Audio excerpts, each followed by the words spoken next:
Bismillahirrahmanirrahim. Assalamualaikum warahmatullahi wabarakatuh. Waalaikumsalam. Ya, teman-teman untuk yang di office mungkin bisa merapat ke depan dan menempati tempat duduk yang paling depan atau yang sudah disediakan ya.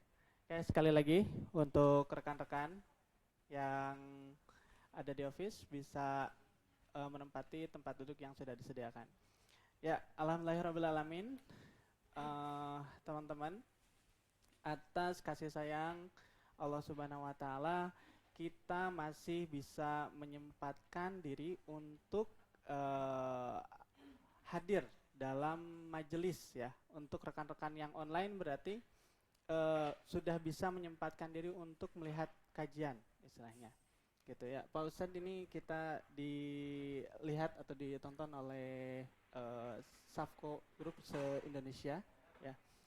Nah, teman-teman, kalau diibaratkan diri kita itu sebagai rumah, nah, keimanan kita itu ibarat listrik, voltasenya. Nah, kita bisa menempatkan TV, kulkas, peranak nasi, dispenser, kayak gitu, terus laptop gitu. Nah, hal-hal yang menggunakan listrik tersebut kita sebutlah itu adalah hal-hal yang wajib kita lakukan. Nah, hal-hal yang sunnah berarti itu ada benda-benda elektronik yang bisa kita masukkan kembali, misalnya untuk handphone, terus komputer dan lain sebagainya. Nah, tetapi ketika benda-benda elektronik itu terlalu banyak, nah sedangkan voltasenya itu nggak cukup, nah maka akan terjadi kalau dalam bahasa Sundanya ngejepret, mati lampu. Nah, jadi keimanan kita itu ada kapasitasnya gitu. Ketika kita menjalankan sunnah-sunnah tertentu, kadang ketika dijalankan dan keimanan kita nggak kuat, nah kita bisa istilahnya ngagaleong lah, keputus di sana. Nah, di sini, nah teman-teman hadir dalam kajian ini sebagai upaya untuk meningkatkan voltase keimanan kita agar selain kita bisa menjalankan hal-hal yang wajib, kita juga menjalankan hal-hal yang sunnah. Nah, tema kali ini adalah tentang gaptek, gagap teknologi dan fardu yang terlupakan.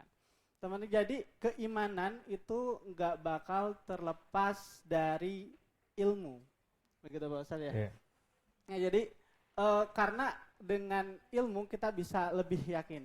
Nah, man arada dunya fa'alaihi bil ilmi, man aradal akhirah fa'alaihi bil ilmi. Jadi barang siapa yang mengejar dunia harus dengan ilmu, dan yang mengejar akhirat pun harus dengan ilmu.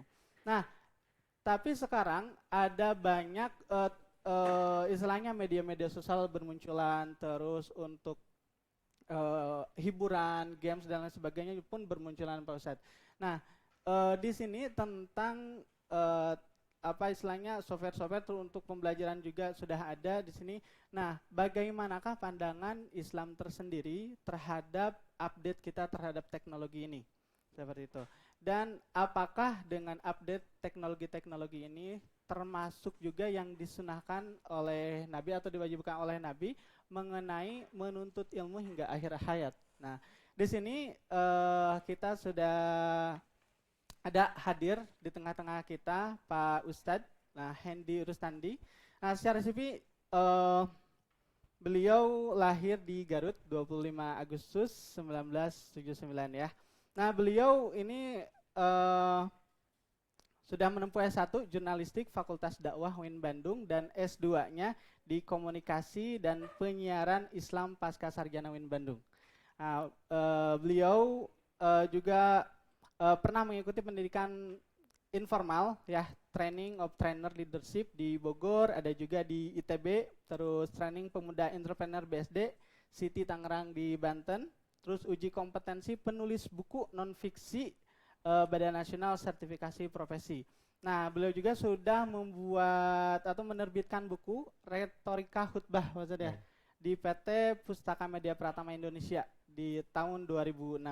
Nah, saat ini beliau menjadi Ketua Pimpinan Daerah Gerakan Pemuda Islam Kota Bandung, Sekretaris Yayasan Korps Mubalik Bandung ya sampai 2015, Ketua Umum Gerakan Pemuda Islam Indonesia Jawa Barat, terus Ketua Yayasan Pembina Masjid At-Taqwa Balai Endah, nah sampai sekarang Sekretaris Yayasan Alfa Hasanah Bandung sampai sekarang, Wakil Sekretaris DPD KNPI Jawa Barat. Nah, beliau juga jadi jurnalis media online Jabar News ID. Nah, terus sekarang menjadi pemimpin pesantren tafsir Al-Quran Al-Fu Hasanah Bandung dan dosen Prodi Komunikasi dan Penyiaran Islam STI Persis Bandung dan Ma'had Al-Imarat Bandung. Wah, Masya Allah. Ini keren sekali. Jadi memang ini Pak Ustadz yang sudah update juga mengenai teknologi ini di sini. Nah, untuk menyingkat waktu, kita akan mendengarkan kajian atau sharing dari Pak Ustadz ya. Kepada Pak Ustadz, dipersilakan. Bismillahirrahmanirrahim. Assalamualaikum warahmatullahi wabarakatuh. Waalaikumsalam warahmatullahi wabarakatuh. Alhamdulillah, alhamdulillahilladzi hadana li hada wa ma kunna linahtadiya laula an hadanallah. Asyhadu an la ilaha illallah wahdahu la syarikalah wa asyhadu anna Muhammadan abduhu wa rasuluh amma ba'du. Faqala Rasulullah sallallahu alaihi wasallam, al-islamu ya'lu wa la yu'la. Al-hadis. Alhamdulillah, suatu kehormatan dan kebahagiaan tersendiri bagi saya setelah kita panjatkan puji syukur kepada Allah. Salawat dan salam semoga senantiasa tercurah kepada Nabi Muhammad SAW di tempat yang mulia ini, tempat kita berikhtiar, berkarya, mengerahkan segala potensi untuk melayani publik, melayani masyarakat, tapi tidak juga melupakan kewajiban kita kepada Allah. Saya begitu masuk di sini sedang tilawah Al-Quran, alhamdulillah. Saya juga membaca Sapira ini, spirit perjuangan seperti apa ya, Bunda Penny dengan Allahu Yarham Ibu Ani Rupaidah itu sebagai pejuang yang luar biasa yang patut saya kagumi. Semoga Allah Subhanahu wa taala memberikan kekuatan kepada beliau dan buat Ibu Ani sebagai pejuang yang telah lebih dulu dipanggil Allah, semoga diterima iman Islamnya dan diposisikan di tempat yang mulia menurut Allah Subhanahu wa taala. Nah, spirit itulah yang kemudian kita bersinggungan. Spirit berdakwah inilah yang kemudian kita bersinggungan. Saya sebagai generasi muda di bawah Bunda Penny tentunya merasa bahwa ini kita punya semacam patsun dalam berjuang, patsun dalam kegigihan dan berinovasi gitu ya. Berinovasi dalam dakwah. Dakwah itu kan tidak harus ceramah gitu. Sekarang muncul passion dakwah, slogan-slogan dakwah dalam tulisan, pakaian dan lain sebagainya, itu merupakan bagian dari kemajuan teknologi yang diimbangi oleh umat Islam. Nah, pada kesempatan ini saya diberi tema tentang gaptek dan pardu yang terlupakan. Nah, sebut saja untuk saat ini, di zaman modern ini memang orang menyebut 4.0 atau berapa ya, saya kurang paham. Yang jelas bahwa sekarang mungkin sudah 4.8 atau berapa, di mana teknologi digital itu menjadi ketinggian karya, menjadi sebuah puncak ketinggian berkarya orang itu berkumpulnya di teknologi informasi. Konon juga dalam beberapa penjelasan bahwa hari ini kita sudah masuk ke masyarakat informasi, di mana semua orang dapat memproduksi informasi dan menerima informasi baik diminta maupun tidak. Salah satunya adalah WhatsApp ini atau media yang kita pegang ini. Tetapi ada efek baik dan ada efek buruk tentunya. Dengan banyaknya informasi yang deras mengalir serta memaksa, kita menjadi banal informasi, ada banalitas informasi. Informasi yang datang tidak berefek. Itu sekedar cerita. Tetapi di sisi lain kita dimudahkan untuk bersilaturahim, untuk menyampaikan pesan, untuk mengajak orang dan lain sebagainya. Kasarnya kita dimudahkan berkomunikasi dengan munculnya teknologi ini. Nah, komunikasi ini saya yakini adalah sebagai subuh peradaban, karena orang bertukar pesan, bertukar gagasan, kemudian menyamakan persepsi, melakukan sebuah tindakan, dan jadilah sebuah peradaban. Itulah saya kira kalau saya yang sedang belajar komunikasi menyebut bahwa perubahan zaman ini karena orang berinteraksi. Tetapi kali ini kita akan melihat gaptek dan pardu yang terlupakan dari sisi bagaimana Islam melihat ini, dan harus seperti apa umat Islam mengejar apa yang mereka ciptakan gitu ya. Karena Al-Khwarizmi, Ibnu Sina, Al-Farabi, Al-Kindi itu sudah putus dengan sejarah yang kita miliki. Generasi kita sudah tidak sampai pada siapa itu Al-Khwarizmi, Ibnu Khaldun, Al-Kindi, Al-Farabi, sudah blank saja. Ini karena ini juga bisa jadi karena bias informasi. Informasi yang disebarkan terdubbing oleh informasi yang lebih up to date. Ngapain ngomong Al-Khwarizmi yang sekian tahun sebelum Masehi? Padahal karyanya sudah jelas. Kemudian ini juga terlepas dari pihak-pihak yang tidak menyukai Islam dan tidak ridho terhadap Islam untuk memutus sejarah ini. Nah, tapi di sini marilah kita mengevaluasi keperanan kita dalam perkembangan teknologi ini. Kita sudah menciptakan apa? Sudah menyampaikan pesan apa di teknologi ini? Gitu ya. Saya pikir teman-teman sebagai ya kebanyakan di sini generasi milenial tidak asing lagi dengan teknologi, dengan kemajuan informasi. Walaupun ada beberapa yang mungkin sama dengan saya generasi kolonial, tetapi sedang berada pada posisi menggunakan teknologi sebagai alat untuk berkomunikasi dengan instansi, dengan tempat pekerjaan, dengan teman, dan mungkin dengan keluarga. Hadirin atau teman-teman yang saya hormati dan Allah muliakan, bahwa saya mengambil satu hadis Rasulullah riwayat Ad-Darul Qutni yang sudah tidak asing bagi kita, bahwa al-Islamu ya'lu wa la yu'lah. Islam itu tinggi dan tidak akan ada yang menyamai ketinggiannya. Nah, saya ingatkan bahwa kepada diri saya sendiri, kalau Quran itu sebagai pedoman utama umat Islam, kemudian kita taruh di bawah meja, bagaimana mau tinggi? Ya, gitu. Kalau Islam itu pedoman utamanya adalah Quran dan Sunnah, kemudian kita taruh di dalam lemari, tidak pernah kita publikasikan, tidak pernah kita komunikasikan, tidak pernah kita bawa ke ranah yang lebih luas, bagaimana Islam mau tinggi? Begitu.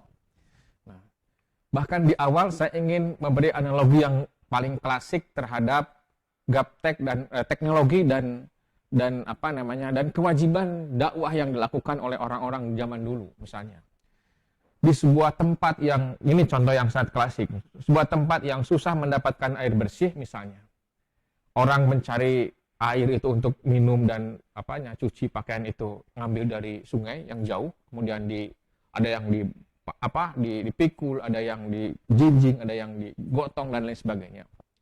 Kemudian terlihatlah oleh seorang yang soleh, dan kemudian dia ingin membuat sumur yang lebih dekat dari pemukiman. Sehingga sumurnya itu dengan dibikin pompa air yang memadai, kemudian semua orang bisa ngambil di situ. Itu teknologi atau bukan?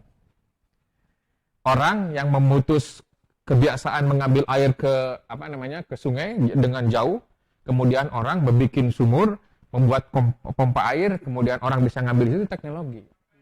Itu teknologi menurut saya. Yang paling klasik ya, teknologi. Sehingga orang tidak lagi berjalan jauh, tapi dia cukup memompa air secara tradisional, kemudian keluarlah air dan dibawa ke rumahnya dengan dekat. Itu teknologi. Dan itu jariah bukan? Jariah. Jadi teknologi ini jariah. Jariah bisa dijadikan sebagai ladang amal. Dan jariah ini adalah amal yang tidak akan putus walaupun kita sudah meninggal dunia. Bapak yang bikin sumur tadi, terus ia meninggal, dan sumurnya terus berkembang, orang semakin banyak, itu jariah. Idza mata ibnu Adam, kata Rasulullah, in qata amaluhu ila an salasatin. Shadaqatin jariyatin, yang pertama disebut adalah sedekah jariah. Ini kebenaran yang menjadi jariah. Nah, Islam kemudian berdialog, misalkan Islam berdialog dengan orang-orang luar, transformasi budaya, misalnya ini budaya kerja kita, sebelum bekerja kita baca Al-Quran dulu, tilawah, dengan harapan bahwa kita sadar ada hadis riwayat Imam Abu Dawud bahwa kalau nggak salah Imam Abu Dawud, bahwa setiap membaca Al-Quran itu mendapat pahala. Pahalanya dihitung satu huruf 10 kebaikan, misalnya begitu ya, 10 kebaikan. Maka kebaikan di dalam Al-Quran yang dihitung 10 itu ternyata bukan satu ayat, tetapi satu huruf, alif 10, lam 10, mim 10.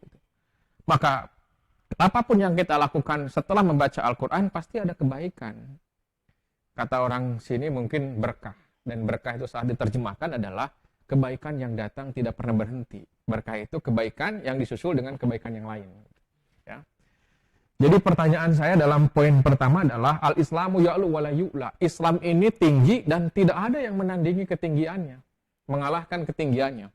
Kalau Islam hanya di Al-Quran yang tertulis di mushaf, tidak di paradigma berpikir umat Islam, tidak dicara pandang umat Islam dalam menggunakan teknologi mengimbangi kehidupan kemajuan ini, maka Islam itu tetap tidak akan tinggi.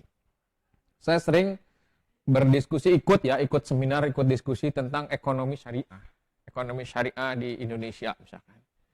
Konon bank-bank syariah atau transaksi syariah atau apapun yang pakai sistem syariah itu masih ada di 8% dari sekian banyak transaksi yang ada. Padahal menjalankan syariat itu adalah wajib hukumnya. Tetapi orang lebih memilih transaksi konvensional, bahkan mungkin riba, daripada syariah. Nah, disinyalir ini kurangnya kampanye umat Islam terhadap umat Islam yang lain. Karena mayoritas katanya di Indonesia ini adalah Islam. Nah, selain itu juga ketidakpercayaan. Nah, ketidakpercayaan umat Islam terhadap khususnya adalah ekonomi syariah yang dibangun oleh pemerintah, karena pemerintah kita juga membangun ekonomi syariah dibuktikan dengan adanya bank-bank syariah yang bermunculan. Ketidakpercayaan bahwa mereka bisa memberikan servis yang baik. Artinya, kalau seandainya hari ini orang sudah melakukan transaksi melalui gawai masing-masing dan bank-bank syariah juga tidak memiliki aplikasi ini, itu tentu kita menjadi golongan masyarakat yang gaptek, tidak memiliki kemajuan teknologi, sehingga tidak dengan cepat melayani masyarakat. Nah, hari ini kita membayar listrik, membayar angsuran-angsuran, membayar tagihan-tagihan dan lain sebagainya sudah dilakukan melalui aplikasi-aplikasi di handphone. Ya, kita sudah paham, saya tidak akan sebut nama-namanya kan. Tetapi bagaimana kita bayar listrik? Wah, listrik, ini nih habis tokennya atau pulsanya, kita langsung bisa di sini, kemudian terisilah itu setelah kita masukkan angka-angkanya. Itu kan sebuah kemudahan. Nah, kalau Islam dihadirkan sebagai paradigma berpikir, cara pandang hidup, solusi, maka itulah kita berdakwah, dan itulah cara kita bekerja dalam menyelesaikan dunia ini, dalam mengimbangi dunia ini. Karena ketika Rasulullah ditanya tentang ini bagaimana saya supaya kurma saya lebat berbuah, kalau saya cangkok istilahnya, kalau saya bikin semacam buatan lah, teknologi buatan supaya lebat berbuah. Kata Rasulullah, antum a'lamu umuri dunyakum. Jadi kita sudah diberikan otoritas penuh oleh agama untuk mengelola dunia ini. Tentunya standarnya adalah Al-Quran. Nah, saya juga mencoba meraba-raba ketika Rasulullah ditanya tentang visi misinya kan. Kalau visi misi presiden, visi misi bupati, wali kota atau gubernur panjang, Rasulullah pendek. Kenapa Muhammad kamu diutus ke dunia? Innama bu'istu liutamima makarimal akhlak. Nah, saya tanya kepada ahli bahasa, ini akhlak ini satu timbangan nggak dengan kholak? Katanya iya, karena akhlak itu dari kho, akhlak, alif, kho, akhlak, dengan kholak. Artinya akhlak itu menciptakan sesuatu yang baru. Maka di Islam ada gerakan tajdid pembaharuan, Kalau kita misalkan tetap dalam kondisi tradisional, teknologi kita gaptek terhadap teknologi, lalu Islam mau tinggi di mana? Peradaban umat Islam di mana? Itu Quran katanya isinya lebih dari 60% sejarah, gitu kan? Sejarah ini diceritakan sebetulnya untuk menginspirasi kita berinovasi. Kenapa? Karena inna anjalnal Qur'an arabiyyun la'alakum tatafakkarun, kan begitu. Quran ini diturunkan dengan bahasa Arab supaya kita berpikir. Nah, berpikir inilah kemudian yang dihargai oleh Allah Subhanahu wa taala, bahwa Allah akan mengangkat derajat orang-orang yang iman dan berpengetahuan dalam slide saya begitu. Kemudian dalam surat Ar-Rahman ayat 33 saya berikan poin di sini, melintasi langit dan bumi. Setelah Islam tinggi, kita harus melintasi langit dan bumi. Di dalam surat Ar-Rahman Allah berfirman, ya masarul jinni wal insi inistata'tum antang fudu min aqtaris samawati wal ar fangfudu wala tangfudu illa bisultan, kata Allah. Kita sudah sering baca ini surat Ar-Rahman.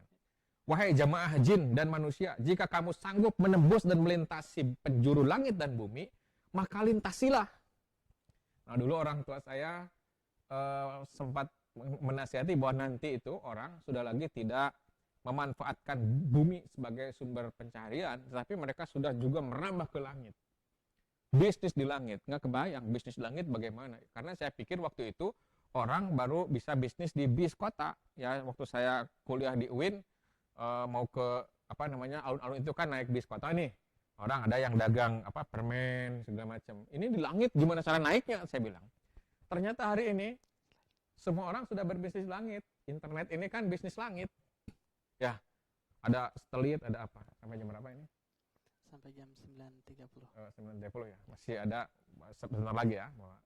Ini orang sudah bisnis di langit. Orang yang menjual ayam geprek saja sudah pakai fasilitas, sudah pakai aplikasi. Saya di Bojongkoneng mau ayam geprek yang ada di Cikutra misalkan. Tinggal begitu, orang sampai kemudian orang ngirim. Baru bayar.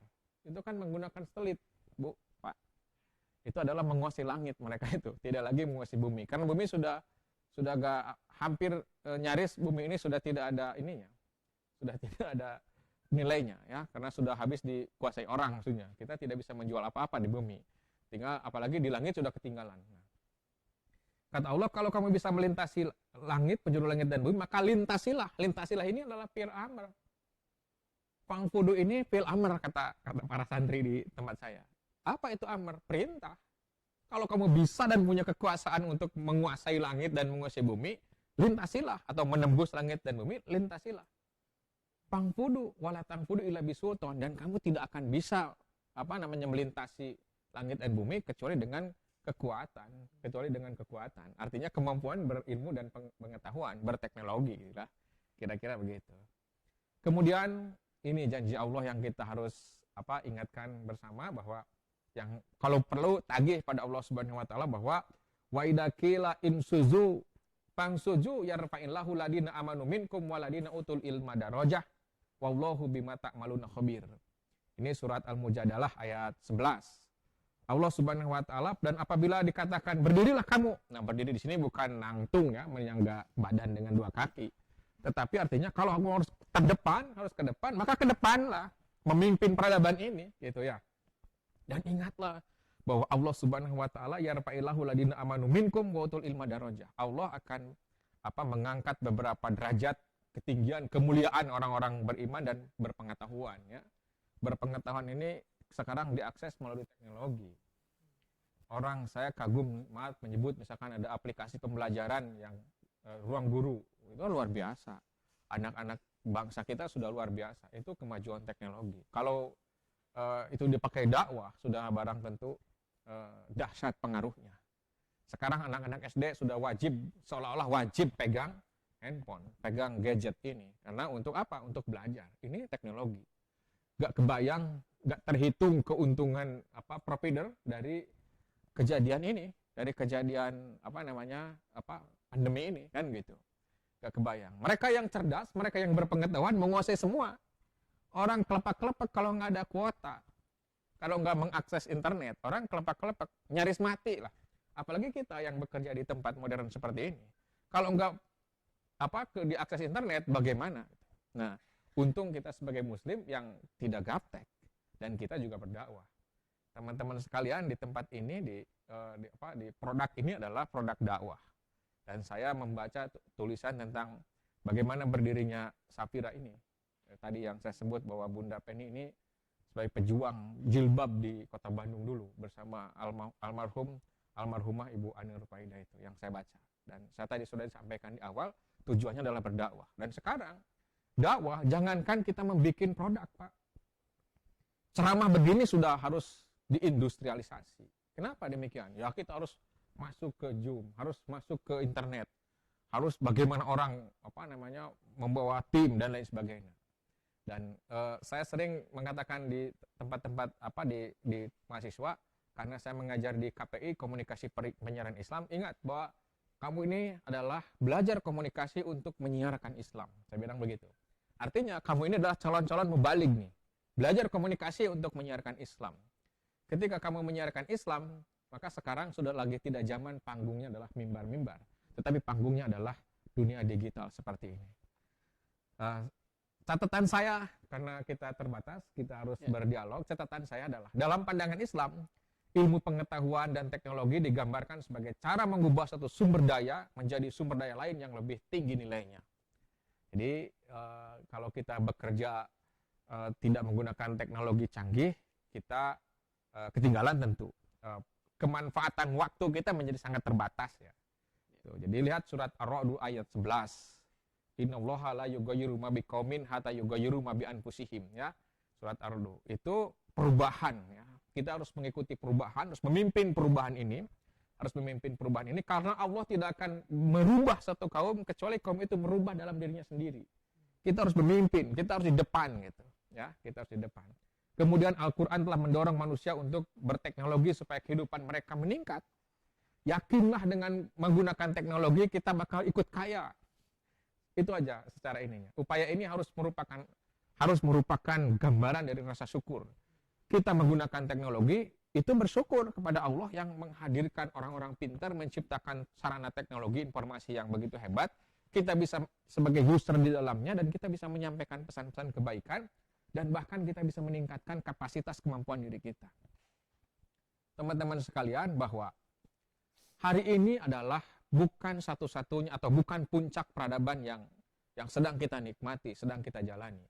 Ke depan mungkin akan ada perkembangan lain yang lebih dahsyat yang seperti halnya dulu kita tidak pernah memikirkan kecanggihan zaman ini.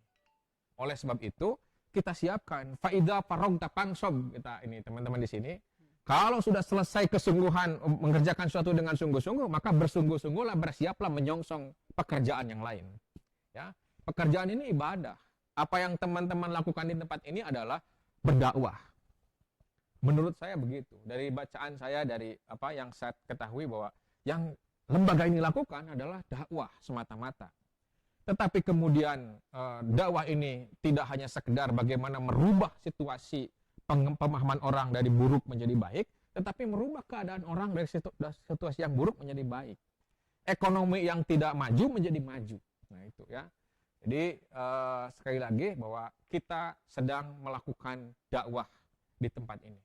Karena dakwah bukan ceramah, termasuk bekerja, termasuk berkarya, termasuk memproduksi sesuatu yang positif. Mengenakan jilbab itu perintah di dalam surat An-Nur. Kemudian kita berjilbab, mengkampanyekan jilbab seperti Panding Padars kita. Kemudian menyadarkan bahwa jilbab itu juga tidak hanya sekedar tampilan mode yang kuno, yang ketinggalan, tetapi juga lahir dengan inovasi yang kekinian, sehingga orang menjadi takjub dengan cara umat Islam berinovasi. Kalau jilbabnya begitu-begitu saja, mungkin orang lain banyak alasan, wah kenapa ini gerah banget atau ribet banget gitu. Tapi karena kita menginovasi, kita bawa ke tengah peradaban ini, kita branding produk kita menjadi sesuatu yang menarik, yang tidak kalah bersaing dengan produk orang lain. Saya kira itu ya yang bisa memantik pekajian kita, bahwa Islam begitu menghargai ketinggian ilmu pengetahuan. Bahkan Allah di dalam surat di dalam Al-Qur'an tadi menyebut bahwa di dalam surat Al-Mujadilah ayat 11 menyebut bahwa Allah akan mengangkat kehormatan orang-orang yang iman dan berpengetahuan. Ini adalah janji Allah, dan saya alhamdulillah sudah mulai menemukan kebenaran ayat ini. Dan saya yakin ini adalah 100% benar, bahwa orang kemudian dia berjalan, dia berangkat, dia bangkit dari keterpurukan, kemudian dia beriman kepada Allah, dia menuntut ilmu. Paling tidak di tempat ini saya sama Panka, siapa namanya? Yanka disebut Pak Ustadz. Padahal saya tidak merasa sebagai Ustadz. Tetapi dalam terminologi kita, Ustadz itu sesuatu yang terhormat lah. Beda dengan mudaris sebagai guru, tetapi Ustadz ini adalah pasti dia adalah seorang yang berakhlak mulia begitu, walaupun saya tidak merasa ya. Tetapi inilah sebagai penghormatan. Ini bukti Sapira ini menjadi sebuah brand yang hebat di Indonesia karena dia mengembangkan iman dan takwa. Berangkat dari kesadaran beragama, kemudian memahami teknologi, kemudian juga memahami perkembangan. Saya kira kemuliaan inilah yang harus kita ikuti jalannya, sehingga jejaknya kita berada di situ. Saya kira itu barangkali yang dapat disampaikan. Mohon maaf apabila banyak kekurangan, tetapi yakinlah bahwa ikhtiar kita ini adalah sedang berada di jalan yang benar, dan kesuksesan dijanjikan Allah hanya bagi orang-orang yang benar, bukan hanya orang-orang yang kaya, orang-orang yang berada di jalan yang benar. Terima kasih. Billahi taufiq wa hidayah. Nasrun minallah wa fatun qarib. Wa basyiril mu'minin. Wassalamualaikum warahmatullahi wabarakatuh. Ya, waalaikumsalam warahmatullahi wabarakatuh. Oke, ya Pak Ustadz, di sini sudah ada 3 pertanyaan. Ya. Pertama, yang tadi disebutkan secara garis besarnya Pak Ustadz, bahwa dengan ada update teknologi ya, dengan munculnya teknologi di sini, secara garis besar tadi yang disampaikan Pak Ustadz bahwa kita harus beradaptasi terhadap Iya, teknologi tersebut, apalagi kalau dalam konteks perusahaan berarti kita istilahnya harus mengejar hal tersebut untuk betul. mendukung dakwah dari perusahaan itu sendiri. Betul. Nah, tetapi ada banyak teknologi nih Pak Ustadz, ada banyak teknologi hiburan dan lain sebagainya. Nah, di sini adakah batasan dari Islam tersendiri dalam memanfaatkan teknologi-teknologi tersebut? Nah, ini gimana Pak Ustadz? Batasannya itu kayak gimana nih? Ya, saya kira langsung ya. Ya. Saya kira umat Islam tidak dibatasi untuk mengakses teknologi kalau selama ukurannya adalah kebaikan. Kebaikan. Nah, kebaikan. Karena yang negatif itu kontennya, Hmm. isinya. Kalaupun ada, ya negatif kontennya banyak kan. Mm-mm. Konten-konten yang tidak edukatif, konten-konten kekerasan misalkan, konten-konten mohon maaf porno misalkan, itu kan tidak baik. Nah, gitu. Kalau untuk menggunakan teknologi kita harus di depan. Hmm. Bahkan kita harus berinovasi menciptakan teknologi kebaruan setiap saat. Kenapa dasarnya al-Islamu yalu wala yu'la. Islam ini tinggi, berakhlak tinggi. Innama bu'istu liutamima makarimal akhlak, kata Rasul. Sesungguhnya aku diutus untuk menyempurnakan akhlak yang mulia. Nah, kita di situ tidak ada batasan. Kalau batasan konten, ya yes, betul bahwa kontennya harus dibatasi. Ini wilayah-wilayah yang mungkin vulgar. Seperti saya misalkan mau bikin slide kayak begini, tiba-tiba mengajar di tempat yang Islami sebut saja, tiba-tiba ada gambar perempuan tidak berjilbab kemudian dijadikan latar. Itu kan bisa bermasalah gitu ya. Batasan kita punya batasan akhlak di situ. Batasan etika berteknologi gitu ya. Kemudian juga di teknologi ini, teknologi informasi khususnya ada istilah hoax atau hoax ya. Ada hoax atau hoax yang kita pahami. Ini kabar bohong. Islam sudah mengingatkan kita sejak awal. Dalam surat Al-Hujurat ayat 6, itu kan bagaimana kita bijaksana menerima informasi dan melakukan klarifikasi atau tabayun istilahnya. Ini Islam sudah membimbing kita menggunakan teknologi. Dalam menghadapi dunia misalkan penuh dengan perbedaan, toleransi dan lain sebagainya. Islam sudah mengajarkan kita kok, Allah mengajarkan kita batasan-batasannya. Untuk mengakses teknologi kita tidak terbatas. Bahkan kita harus memimpin meninggikan Islam ini melalui teknologi hari ini. Bahwa orang menurut saya puncak kemajuan tertinggi hari ini adalah teknologi dan informasi. Lalu kita mau tidak ikut pada arus teknologi informasi, Islam mau tinggi di mana? Kalau begitu, umat Islam itu tidak berdaya kalau begitu. Islam itu hanya menjadi follower atau user dari produk orang lain yang tidak sadar bahwa dirinya ini terberdaya dengan kemajuan ini. Nah, saya juga melakukan penelitian tentang dakwah berbasis media sosial, gitu ya. Artinya memang dari sisi segmen cukup masif, banyak sekali, gitu ya. Misalkan melalui Facebook atau melalui Instagram dan lain sebagainya. Tapi dari sisi efek, kenapa? Karena biasanya umat Islam itu kurang inovasi. Kalau mengutip ayat, kutip saja gitu. Tidak dibahasakan menjadi kekinian gitu. Sementara orang, jangankan dikutip di tempat yang kecil, kemudian banyak informasinya. Ayat Quran ditumpuk di meja juga orang nggak mau baca. Ditempel di dinding juga orang nggak mau baca, karena nggak bisa. Itu bacanya problemnya. Alhamdulillah di sini kan ada tradisi baca Quran. Inilah bukti kita sedang berdakwah. Begitu kira-kira ya. Jadi mengakses teknologi kita tidak terbatas. Kalau kita membuat konten-konten teknologi baru kita batasi. Mana yang harus kita ini? Anak kita terutama. Ada mengakses teknologi informasi ini harus dibatasi. Mana yang boleh, mana yang tidak. Mana yang harus, mana yang kemudian kita harus tinggalkan. Kalau punya alatnya, kalau punya aplikasinya, kita harus menciptakan justru. Untuk apa? Untuk membuktikan pada umum bahwa pada publik bahwa Islam ini adalah tinggi. Islam ini memiliki peradaban yang luar biasa karena pembaharuan dalam Islam itu adalah wajib hukumnya, gitu kan? Gitu. Ya, terima kasih. Iya. Menyambung yang tadi Pak Ustadz sampaikan tentang pendidikan anak di tengah istilahnya banyak update-nya teknologi yang bermunculan saat ini. Yang tadi bahwa pembatasan untuk hal-hal yang harus dilakukan orang tua terhadap anaknya atau nasihat-nasihat yang harus disampaikan orang tua terhadap anaknya itu seperti apa dalam hal teknologi, karena di teknologi kan anak-anak sekarang sudah bisa mengakses banyak website, terus dengan ada banyaknya misalnya game dan hiburan lain sebagainya. Nah, pendidikan orang tua terhadap anak seperti apa Pak Ustad? Ya. Ya udah, ya terima kasih. Bahwa saya pernah membaca tentang bagaimana seorang ahli pendidikan, misalkan Talcott Parsons dari Israel misalkan, ya, orang Yahudi sekalipun menyebut bahwa untuk mendidik anak itu dari 0 tahun sampai 12 tahun kalau nggak salah, itu tetap kita harus menggunakan sistem pembentukan karakternya itu boleh, tidak boleh, harus, jangan, begitu. Kita jangan terlalu demokratis terhadap anak untuk mengakses teknologi informasi. Ini boleh loh, ya, ini bagus nih, konten bagus, silakan. Ini jangan nih, hati-hati kamu kalau buka media, kalau buka internet, jangan mengakses ini, jangan mengakses begitu, harus ada dibatasi. Batasannya adalah akhlak, etika, konten mana yang edukatif atau tidak. Mohon maaf saya sebut misalkan YouTube yang konon kata orang di situ orang bisa mengakses apapun, kemudian hadir sekarang ada YouTube Kids misalkan, yang itu kontennya dibatasi oleh orang tua, bikin akun orang tua.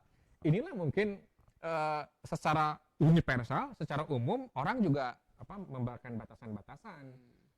Usia begini, dari di TV juga tayangan-tayangan TV misalkan saya lihat bimbingan orang tua, ada remaja, itu sebetulnya sudah menjadikan tool bagi kita ya, panduan bagi kita untuk ini harus dibimbing nih oleh orang tua, jangan-jangan anak takut persepsi. Jadi buat ibu bapak tetap saja pada anak itu harus ada batasan, ini jangan, ini boleh, ini silakan, ini tidak baik buat kamu, begitu caranya. Itu juga penelitian orang lain. Mendidik anak itu tetap saja harus dibentuk, harus diperkenalkan ini boleh atau ini tidak boleh. Kalau tidak boleh kenapa? Ini berbahaya begini. Kalau boleh kenapa? Keuntungannya ini begini. Haruslah. Harus kita menjadi orang yang smart untuk, karena anak sekarang tidak beda dengan zaman saya. Kalau kata orang tua nggak boleh, pamali, ya sudah selesai. Kemana-mana sampai saya dewasa, sampai saya berpikir, ya itu orang tua saya nggak suka dulu, gitu kan. Tapi anak sekarang, mah kenapa sholat? Orang tua banyak yang bisa menjawab. Sholat ini wajib, nak. Ini sholat ini wajib hukumnya. Allah berfirman dalam Al-Quran, orang anak melongo begini. Dijawab lagi, Pak kenapa sholat? Sholat ini kalau mama nggak sholat, itu kalau belum sholat, perasaan nggak enak kayak punya utang. Loh, saya 3 bulan nggak sholat, nggak enak-enak aja. Happy-happy saja, fun-fun aja. Kan anak-anak begitu, Bu. Nah, ibu harus tentu memiliki argumentasi yang ini. Nih, begini, nak. Kalau kamu sudah sholat, rasakan, bedakan perasaan kamu ketika kamu sedang atau dalam keadaan belum sholat. Mama kalau sholat, itu merasa dekat dengan Allah. Allah seolah-olah membisikkan, tenang, tenang. Gitu. Jangan panik, memang kita itu susah, kita ini sebab ketinggalan. Jangan panik, masih bisa. Kalau tidak ada tempat untuk bersandar, maka ada tempat untuk bersujud, gitu. Nah, begitu ibu-ibu, dari pertanyaan ini saya pikir kita harus juga punya etika ya, punya batasan mana yang boleh diakses, mana yang tidak boleh diakses. Karena terus terang konten-konten yang ada itu dibuat oleh mereka yang punya paham dunia ini liberal, bebas gitu.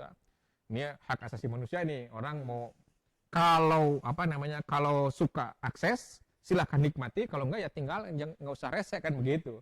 Nah, kondisi seperti inilah yang kemudian menjadi budaya dari masyarakat informasi. Berita bagus, berita buruk, berita mendidik, berita tidak mendidik, kekerasan, seksualitas, dieksploitasi semua. Yang penting menjadi duit. Itu kan liberalisme di era informasi ini. Sehingga kita harus tetap saja menjadi Al-Quran, menjadi koridor bahwa ada yang baik, ada yang buruk, itu berdasarkan agama. Saya kira itu. Wah, ya, terima kasih. Oh, jadi orang tua pun perlu update teknologi juga untuk memberikan channel-channel yang memang sesuai terhadap anak-anak ya. Kalau kondisi itu memang orang tua, terutama ibu, al-ummahatu madrasatul aulad. Ibu ini adalah madrasah bagi anak-anaknya ya, ibu-ibu. Jadi ibu harus melek teknologi, ibu harus tahu channel-channel mana aja yang layak ditonton, yang tidak layak ditonton, yang tidak layak game mana yang boleh diinstal oleh anak dan game mana yang tidak boleh diinstal oleh anak. Tadi itu orang kan menciptakan, yang penting ini karakter manusia ini kan baik dan buruk. Semua dilayani. Orang yang berkarakter buruk, ya silakan nih, kamu di sini. Hobi kamu kan begini nih, kan begitu. Yang penting gua nggak perlu tahu ini bagus atau enggak menurut agama lu, tapi lu akses, lu bayar ke gue. Kan begitu istilahnya, Bu. Jadi begitu ya. Ya. Ya, selanjutnya ada pertanyaan, ini katanya ada yang mau sharing-sharing misalnya ayat-ayat atau tentang kajian-kajian, tetapi khawatir disebut ria, jadi kadang-kadang jadi nggak diposting seperti itu. Walaupun diposting cuma sebentar dihapus lagi karena khawatir dia itu dianggap ria atau sesuci. Nah ini pandangan Pak Ustadz terhadap hal seperti ini gimana Pak Ustadz? Ya, terima kasih. Pertanyaan yang bagus dan banyak ditanyakan oleh orang-orang yang ingin berbuat baik di zaman teknologi informasi. Contohnya misalkan, saya kan mengelola pesantren rintisan nih di Bojongkoneng ini. Kemudian banyak anak-anak yatim dan apa, banyak ibu-ibu yang setiap Jumat atau setiap hari bikin nasi bungkus. Kemudian 10, 20 dikasih ke pesantren. Nah, terus dia nanya, mungkin kalau setiap hari dia agak sanggup. Pak Ustadz, nih saya ini kan mau bikin nasi bungkus. Apa boleh saya video saya sedang bungkusin nasi, kemudian saya share ke teman-teman. Maksudnya adalah mengajak teman-teman supaya ikut dengan saya membuat nasi bungkus untuk para santri. Apakah tidak termasuk ria? Saya kira tidak, karena ria itu berasal dari ro'a, artinya kebaikan yang ingin dilihat orang, ingin mendapat pujian, ingin disebut kita dermawan, ingin disebut kita bager, itu adalah ria. Tetapi kalau kita misalkan ini saya posting nih ayat Al-Quran untuk kepentingan dakwah supaya ini ada, karena dalam komunikasi itu adalah teori resonansi ya, ada getaran gitu. Kalau saya posting di media sosial, orang selain melihat konten-konten yang buruk, terlihat juga konten-konten yang baik, ada nuansa agamanya, itu dakwah saya kira. Dan Allah sangat tahu, Allah itu maha tahu. Dan Rasulullah menyebut innamal amalu biniat. Sesungguhnya amal itu tergantung pada niat. Dan niatnya inilah yang kemudian menjadi pahala. Kalau ibu misalkan ada ria, ya ada sum'ah. Ria itu kebaikan yang ingin dilihat orang, kemudian mendapat pujian dari orang, bahwa kita orang baik. Sum'ah itu adalah kebaikan yang ingin didengar orang. Didengar orang, kita orang baik. Tetapi kalau kita nih, saya mau ngajak, Pak, Bapak ini harus, ini setiap Jumat tuh di pesantrennya Ustadz ini di Bojongkoneng. Orang berbondong-bondong bikin nasi. Bapak ini harus ikut. Saya juga udah ikut 2 kali. Itu bukan ria. Itu bukan ria. Ikut dong. Bapak harus ikut. Karena buat berkah ini. Buat berkah rezeki kita. Kita ini dosa banyak, ibadah jarang, ibadah kurang abdol gitu ya. Ibadah juga sering kesiangan. Atau sedekah-sedekah untuk menghapus dosa kita. Ini tuh dakwah. Kalau ria ini begini. Nah saya alhamdulillah. Saya usaha jalan, anak istri sehat di rumah. Karena ini saya suka ini sedekah ke pesantren. Nah itu ria. Buat apa dibilangin? Kan begitu. Kalau mengajak, ayo dong. Saya juga semampunya gaji saya potong 50.000 saya setiap bulan sedekah ke situ. Padahal saya butuh banget tambahan untuk anu. Tetapi alhamdulillah, ayo kita. Nah kalimat ayonya, ayo kita sama-sama. Insya Allah berkah. Nah itu ada ajakan. Dan itu wajib menurut saya ya. Dan teman-teman memasukkan konten-konten agama ke dalam medsos itu adalah kewajiban. Wajib itu. Karena yang namanya tabligh itu artinya definisinya adalah dapat menyampaikan kebenaran dimanapun, kapanpun, dan dalam kondisi apapun. Itu adalah tabligh. Ibu dan bapak ini sudah tertaklif oleh Allah Subhanahu wa taala memiliki kewajiban tabligh. Ya kalau ceramah seperti saya sekarang mungkin ya tidak semua orang bisa karena tidak memiliki kebiasaan misalnya. Tetapi menyampaikan sesuatu dari Allah dan Rasulnya itu walaupun satu ayat, balighu ani walau ayah. Nah lagi-lagi balighu ini adalah balighu ani walau ayah. Sampaikan dariku kata Rasul walaupun satu ayat itu perintah Pak. Perintah. Al-wajibu itu mayusabu ala pilihi akan diberikan pahala apabila dikerjakan. Wa yu'aqabu ala tarkihi ini yang keduanya wa yu'aqabu ala tarkihi dan akan disiksa apabila ditinggalkan. Jadi ibu bapak apabila sedang mendapat informasi hari ini tidak memposting konten-konten keagamaan di medsos itu sebagai kewajiban bagi kita berdakwah. Dosa, Bu, Pak. Ya, dosa. Karena kita harus berdakwah. Ud'u ila sabili rabbika bil hikmah wa mau'idah hasanah dalam Al-Qur'an surat Al-Anfal kalau nggak salah atau An-Nahl ayat 125 ya, 125. Itu adalah perintah bagi kita semua untuk berdakwah. Dan dakwah itu tadi banyak macamnya. Di teknologi ini ada medsos, ada apa banyak. Bahkan sekarang orang lagi booming-boomingnya kaos dakwah, ya kan? Teman saya misalkan Kang Yuki atau Kang Denny Martin misalkan japri ke saya. Kaos dakwah, tulisan-tulisan mengingatkan kematian, itu kan ayat Quran dikutip, hadis Rasul dikutip gitu. Itu dakwah, Bu. Dakwah. Kalau ceramah begini ya leung aya nu ngondang aja. Kalau enggak kan siapa yang bisa menyampaikan apa gitu ya. Orang itu sudah tidak sekarang Bu budaya dengar ini sedang menipis di kita ini, ya. Dan saya menyimpulkan bahwa mendengar itu lebih capek daripada berbicara. Saya berbicara 2 jam kuat, nggak capek, tapi ibu mendengarkan 30 menit sudah capek sekali. Beralasan karena harus menyandi pesan, mendengarkan pesan, jangankan takut tidak terdengar secara jelas kata-katanya atau verbalisasinya, kemudian menyandi kepikiran, mengkonfirmasi dengan pengetahuan, baru mengiyakan atau mentidakkan apabila tidak sesuai. Capek kan prosesnya. Kalau ngomong dari pikiran langsung ke lisan, selesai gitu. Jadi tenang, kalau ada pertanyaan lagi saya belum capek. Hanya ibu dan bapak yang sudah sangat lelah mendengarkan saya. Ya, enggak. Oke, Pak Ustadz, ini ada pertanyaan lagi. Dengan ada update-nya teknologi ini, kadang-kadang kan ada software-software yang berbayar kan ya Pak Ustadz. Ya. Nah, gimana kalau kita ngambil software-software itu terus istilahnya di-hack atau misalnya software-software bajakan lah Pak Ya. Ustadz. Nah, ini gimana Pak Ustadz secara Ya. Setiap pencurian dalam bentuk apapun dan untuk mengambil hak orang lain secara tidak sah itu tetap namanya pencurian, Pak. Ya, gitu. Orang lain kan bikin sesuatu untuk dijual. Tiba-tiba kita cari cara untuk mengambil. Untuk mengambil jangan tidak membeli karena dijual itu pasti dibeli menghalalkannya ya atau diminta ya. Misalkan di sini ada jualan masker. Kalau tidak dibeli ya diciptakan, dijual untuk dibeli atau untuk diminta ya. Tapi diminta mah jangan terlalu banyak, satu aja cukup gitu. Termasuk itu dosa kita ya ngambil menjebolkan server orang lain gitu kan. Itu pencurian. Itu pencurian kena pasal itu baik undang-undang maupun Al-Qur'an. Nggak boleh ya. Makanya kita ciptakanlah aplikasi yang gretong gitu ya. Buat diakses, dibayar sekali misalkan, dibayar sekali tapi kemudian kita bisa hidup gitu ya. Saya juga pernah mengikuti training yang diselenggarakan oleh satu aplikasi dakwah. Itu katanya beliau itu membangun dengan gratisan dulu, belum punya ini tapi perusahaan. Tapi pada akhirnya kan banyak orang yang mengendorse ya istilahnya. Jangankan ke model aplikasi yang menyebar begitu.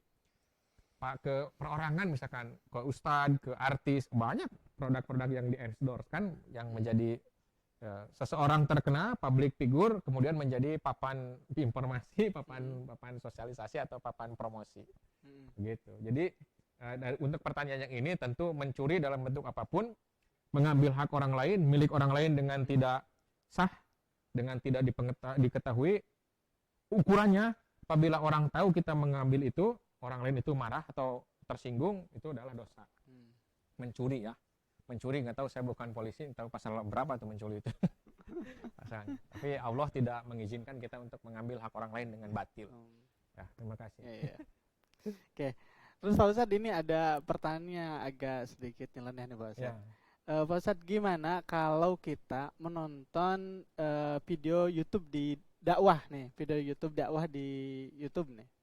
Nah, dan itu pas waktu sholat, nah sehingga kita itu telat sholatnya untuk menyelesaikan video tersebut, ini gimana Pak Ustadz?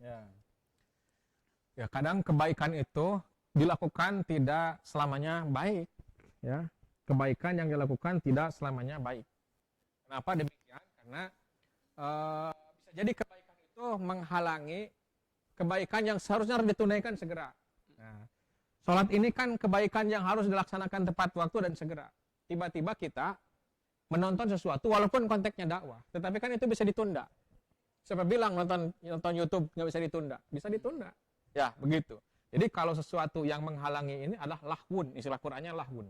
Lahwal hadisi liyudila an sabilillah, yang memalingkan kita dari jalan Allah. Itu kata Allah, ujungnya itu adalah adaban aliman. Dia akan disiksa dengan siksaan yang pedih. Walaupun itu video dakwah. Walaupun itu video dakwah, karena sholat itu dilakukan. Tetap ada kebaikan yang memalingkan, yang mendamping kebaikan yang lain. Sehingga kalau kita lakukan kebaikan ini, ternasah dengan kebaikan yang kita lakukan, maka kita dosa. Itu. Jadi kita sedang nonton dakwah nih di YouTube, tiba-tiba datang waktu sholat. Mana yang lebih baik? Ya sholat. Oh, ini tanggung, bukan tanggung. Nanti juga bisa diputar kembali, kan diakses lagi situsnya itu, linknya itu kan bisa lagi. Sholat, ditinggalin sama kita, ditangguhkan. Ya, syukur-syukur, alhamdulillah kalau kita sampai lagi ke waktunya, masih ada umur. Kalau kita sudah sebelum sholat kemudian kita meninggal, siapa yang rugi? Nah kita, itulah ukurannya. Jadi tidak ada kebaikan yang menghalangi kebaikan. Bahkan para ulama berkata bahwa kebaikan yang makbulah itu adalah pasti disertai dengan kebaikan yang lain. Jadi ibu, bapak, atau teman-teman sekalian, kebaikan yang makbulah itu yang diterima oleh Allah adalah kebaikan yang apabila kebaikan itu dilakukan, maka akan disusul dengan kebaikan yang lain. Nah, begitu. Kalau setelah kebaikan menurut kita dilakukan ini kemudian datang kesadatan atau keburukan, maka tentu kebaikan itu tidak makbulah. Ciri-ciri dohiriahnya begitu. Setelah ini, Bapak setelah pengajian, bukan karena saya, tetapi karena membaca ayat-ayat, karena kesadaran teknologi kita tumbuh, kemudian kita menjadi orang baik, menjadi orang berpengetahuan, itu berarti pengajian ini makbulah. Tetapi setelah Bapak melakukan pengajian bersama saya 30 menit ini atau 1 jam ini, kemudian Bapak ngedumel, ini Ustadz panjang amat ngaji, padahal saya tahu intinya jangan salah, harus benar. Nah, ibu malah ngegerutu, besok lagi protes. Kalau ada kajian lagi, jangan yang panjang-panjang itulah. Nah, itu udah kebaikan yang kemudian melahirkan keburukan. Berarti tidak ikhlas mengikuti pengajian ini. Auzubillahimin min dzalik. Tapi saya kira ibu-ibu cukup menyenangkan ya, Bu ya. Ngaji ini ya, menyenangkan ya. Ya, terima kasih. Nah, Pak Ustadz, ini ada tambahan untuk pertanyaan yang tersebut nih. Kalau lagi itu ikut tablik akbar, Pak Ustadz. Di tablik akbar kan itu acara umum tuh. Nah, jadi terus azan nih. Nah, itu sholat dulu atau gimana tuh kalau di tablik akbar? Ini juga memang berkaitan dengan pertanyaan tadi. Kalau YouTube tadi kan bisa ditunda karena salah satu media itu kan bisa, salah satu kelebihannya bisa ditangguhkan atau bisa kita nonton sedang apa saja. Tapi kalau tablik akbar, apalagi di tengah lapang, kita keluar susah, itu menjadi kondisi yang darurat. Artinya nggak mungkin. Kalau kita pergi untuk sholat, misalkan sendiri atau beberapa orang, ini sudah selesai. Kan live namanya kan, tidak terbatasi ruang dan waktu. Ya kita kalau bisa kita sholat, kalau memang nggak bisa banget, ya kita ikutin saja. Ini bukan masalah kebaikannya kok berbeda, di sini ceramah bukan, tetapi ini masalah situasi. Karena Islam juga memberikan ad-daruratu tuhbihul mahdurat. Darurat itu membolehkan sesuatu yang dilarang. Gitu kan, seharusnya kita sholat, tetapi karena ini tanggung, kita pengajian di tempat yang ini. Kalau mau sholat juga di masjid misalkan, orang lain juga belum pada sholat, mau kita sholat sendiri di mana, karena masjidnya penuh, itu kan menjadi darurat. Kecuali kalau ustadznya, no, ini sudah waktu sholatnya, sholat dulu, ya itu kan baru rusuh. Sholat kita. Tapi kalau misalkan ini tanggung, laksanakan, ya ikutin. Karena kalau kita keluar juga kajiannya akan putus, kalau nggak apa-apa putus juga. Saya rindu sama Allah di sab yang pertama. Ya itu baik juga. Sodakta kata Rasul kalau begitu, sodakta, antum benar. Kalaupun nanti saya tanggung nih, lagi nih kalau saya keluar pasti sudahan nanti kata Rasul, mungkin kalau ada ya sodakta, benar juga antum gitu. Laksanakan aja dulu karena antum dalam kondisi yang darurat untuk melaksanakan sholat di awal waktu. Saya kira begitu. Oh iya Pak Ustadz. Oke, ya terima kasih Pak Ustadz. Itu mungkin pertanyaan-pertanyaan yang disampaikan oleh teman-teman kita yang sedang online ya Pak Ustadz. Ya, Pak Ustadz mungkin untuk apa istilahnya, selanjutnya Pak Ustadz bisa menyimpulkan dan dibantu tutup dengan doa Pak Ustadz. Ya Alhamdulillah, tentu saya yang sedikit pengetahuan ini, mohon maaf apabila ada jawaban-jawaban atau umpan balik dari saya yang kurang berkenan, yang kurang berdasar pada ilmu pengetahuan khususnya agama, karena kita sedang sama-sama belajar. Tetapi yang paling penting saya ingin mengajak semua, diri saya sendiri, keluarga dan semua ikhwan dan akhwat untuk lebih menjadikan agama ini, Islam ini adalah sebagai cara pandang atau cara pikir atau lebih paradigmatik istilahnya. Tidak lagi sekedar Islam itu ya nyuruh sholat, nyuruh puasa, nyuruh haji, nyuruh sedekah, tetapi juga adalah solusi, menjadi Islam yang solutif, Islam yang paradigmatik. Kalau sudah berbicara Islam paradigmatik, Islam yang solutif, tentu tidak dihindarkan dengan penggunaan teknologi. Dan ketika kita menggunakan teknologi, kita tidak hanya sekedar menjadi pengguna sebagai user, tetapi harus pencipta. Untuk apa? Untuk meninggikan Islam ini menjadi keperadaban yang paling puncak. Keperadaban yang paling puncak karena di zaman dulu orang-orang Islam ini ada yang ahli kedokteran, ahli matematika, ahli astronomi, kemudian juga ahli pertanian, ahli musik dan lain sebagainya. Itu karena mereka membawa Islam ke tengah peradaban atau ke puncak peradaban. Kita tidak pernah membawa Islam ini ke puncak peradaban. Kita menghadirkan Islam ini dalam suasana yang sangat sangat tradisional sekali. Bukan berarti tradisional tidak baik, tetapi maksudnya sangat ya ketinggalan dari sisi perspektif kemajuan teknologi. Nah, saya pikir untuk Islam supaya ya'lu wala yu'la, Islam tinggi dan tidak ada yang lebih tinggi dari konsep ajaran Islam, kita tingkatkan atau kita ambil bahwa Islam ini menjadi go public, menjadi sebuah konsep yang rahmatan lil alamin. Mengenal Islam itu sejuk, mengenal Islam itu solutif, baik berpikir maupun bertindak gitu. Saya kira itu yang ingin disampaikan, dan kita tentunya berdoa kepada Allah Subhanahu wa taala semoga kesulitan-kesulitan yang kita hadapi dalam pekerjaan menjadi kemudahan dan kebahagiaan oleh Allah Subhanahu wa taala. Amin. Kemudian juga penderitaan-penderitaan yang kita alami dalam perjuangan adalah menjadi balasan kebahagiaan di dunia dan akhirat. Amin. Allahumma la sahla ila ma ja'altahu sahlan wa anta ta'jal hajana ida syi'ta sahlan. Amin. Allahumma inni a'udzubika minal hammi wal hajani wa a'udzubika minal ajzi wal kasali wa a'udzubika minal jubni wal bukhli wa a'udzubika min ghalbatid daini wa qahri rijali. Rabbana la tuzigh qulubana ba'da id hadaitana wa hab lana min ladunka rahmatan innaka antal wahhab. Rabbana atina fid dunya hasanah wa fil akhirati hasanah wa qina adzabannar. Aqulu qouli hadza wa astaghfirullah li wa lakum walhamdulillahirabbil alamin. Wassalamualaikum warahmatullahi wabarakatuh. Waalaikumsalam warahmatullahi wabarakatuh. Ya, alhamdulillahirabbil alamin, teman-teman. Kita sudah melaksanakan kajian duha ya dari awal sampai akhir. Nah, kesimpulannya dengan banyaknya update teknologi, kita sebagai muslim perlu untuk istilahnya pandai dalam teknologi-teknologi tersebut sebagai bentuk kita dalam menuntut ilmu atau kewajiban kita dalam menuntut ilmu, dan secara batasannya gitu itu tidak ada batasan terkait apa saja yang harus kita update. Nah, tetapi yang perlu dibatasi adalah kontennya. Apakah itu mendatangkan maslahat ataukah mudarat. Seperti itu rekan-rekan semua. Saya mohon maaf jika ada salah-salah kata. Terima kasih atas perhatiannya. Saya Feren Karamdana sebagai moderator di sini mengucapkan Assalamualaikum warahmatullahi wabarakatuh. Waalaikumsalam warahmatullahi wabarakatuh. Gitu ya, kajiannya gitu ya.